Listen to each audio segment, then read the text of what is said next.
Okay, so that's two of our pages. In preparation for the third page that we're going to create, we're going to create a configuration about just this motor.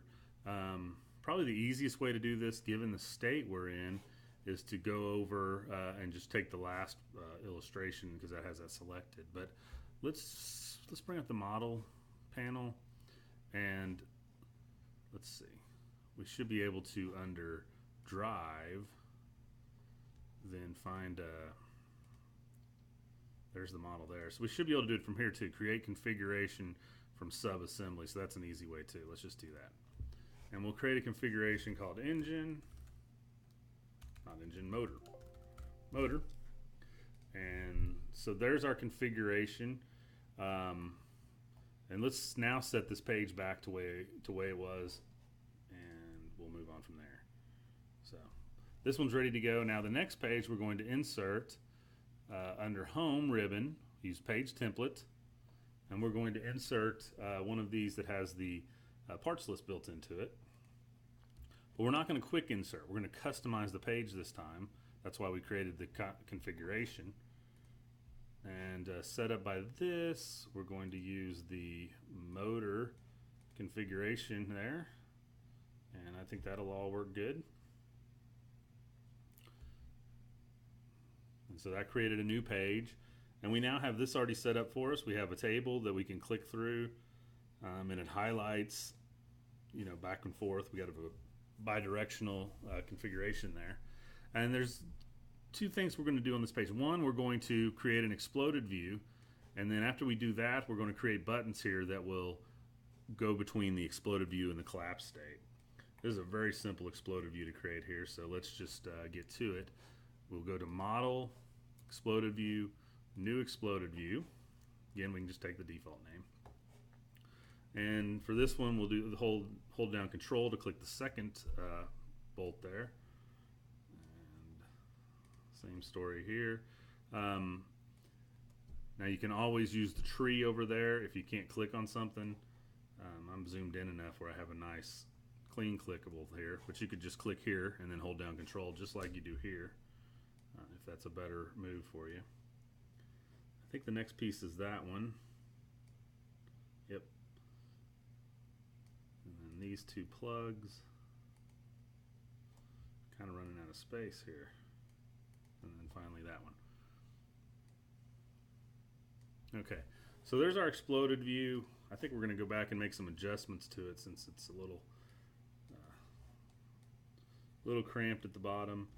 If we wanted to, in a demo, I probably wouldn't, but you know, just to show you how to do that, we could go to exploded views, bring up the exploded view panel, and to make these adjustments, we can just go, you know, these are good.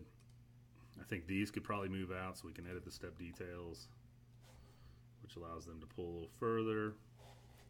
Go back, clicking down here to our other panel, and we can just click through the steps here and adjust them now that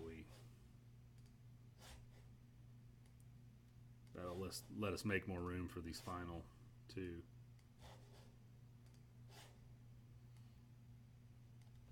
Okay.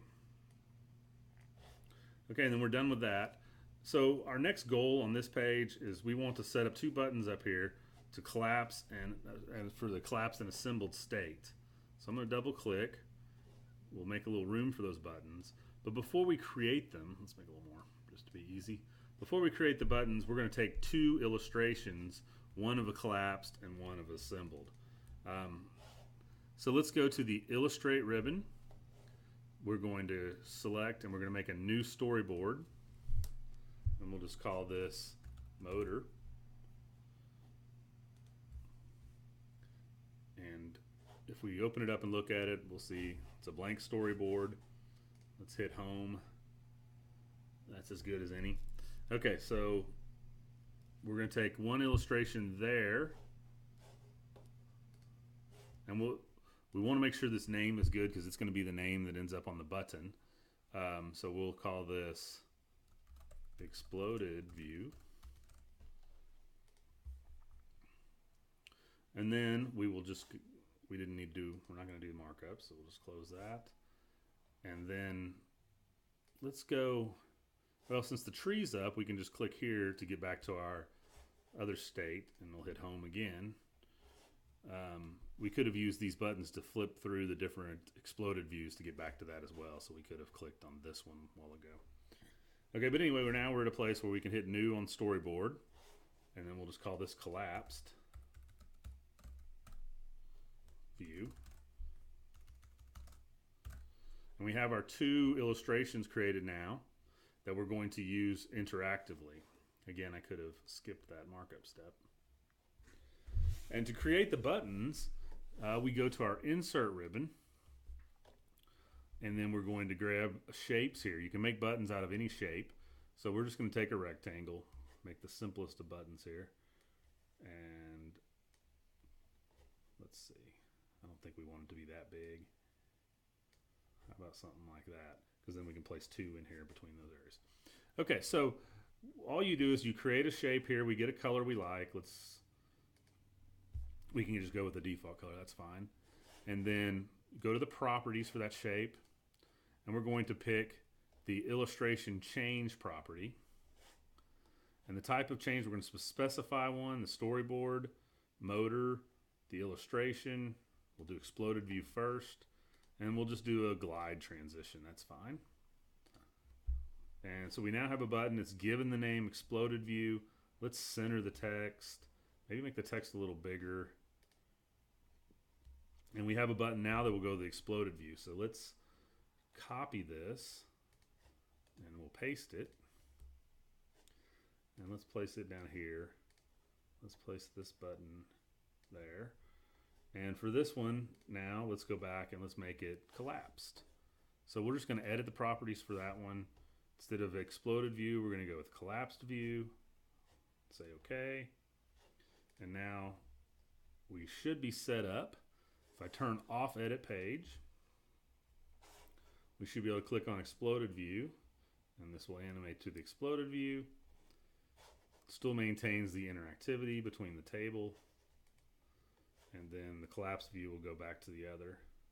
And whichever one we leave it here is how it's going to default as a document when we open it back up. Okay, so that page is pretty much ready to go.